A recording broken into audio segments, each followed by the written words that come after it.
Good morning madam. ഒരു non criminal certificate ഞാനിവിടെ അപേക്ഷ കൊടുത്തിട്ടുണ്ടായിരുന്നു. അങ്ങനെ താൻ ചോദിക്കുമ്പോ എടുത്തു തരാനല്ല ഞാനിവിടെ ഇരിക്കുന്നേ. വളരെ അത്യാവശ്യമാണ് മാഡം. PSC സബ്മിറ്റ് ചെയ്യാനുള്ള ലാസ്റ്റ് ഡേറ്റ് നാളെയാണ്. എനിക്ക് വേറെ പണിയുണ്ടൊന്ന് പുറത്തിരിക്കണം. കുറെ ദിവസമായി ഞാൻ എന്റെ പുറകെ നടക്കുകയാണ്.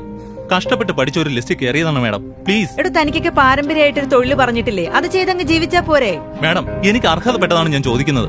തൽക്കാലം തനിക്ക് ഞാൻ സർട്ടിഫിക്കറ്റ് തരുന്നില്ല. താൻ പറ്റുമെങ്കിൽ വാങ്ങിച്ചെടുത്തോ. അന്നാമേ, നീ അറിഞ്ഞോ എന്റെ മോൻ സർക്കാർ ജോലി കിട്ടി? പോയ കാര്യം എന്തായി മോനെ?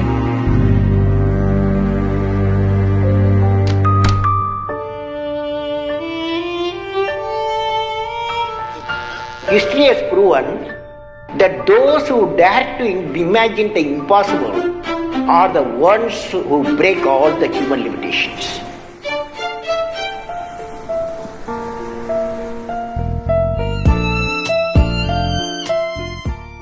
എല്ലായ്പ്പോഴും കാര്യങ്ങൾ നമ്മൾ വിചാരിച്ച പോലെ നടക്കണമെന്നില്ല.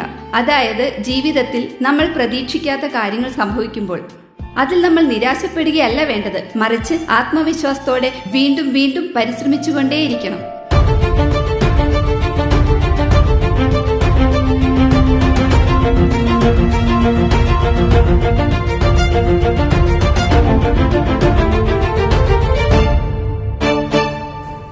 മാഡം, തന്നോട് പെർമിഷൻ ചോദിക്കാതെ അകത്ത് വരരുതെന്ന് ഞാൻ പറഞ്ഞിട്ടുള്ളല്ലേ? പോയി പുറത്ത് നിൽക്കേ. മാഡം, അയ്യോ, ഇത് നമ്മുടെ പുതിയ ഡെപ്യൂട്ടി കളക്ടറാണ്. സാർ ഇരിക്കണം. Sorry sir, really sorry.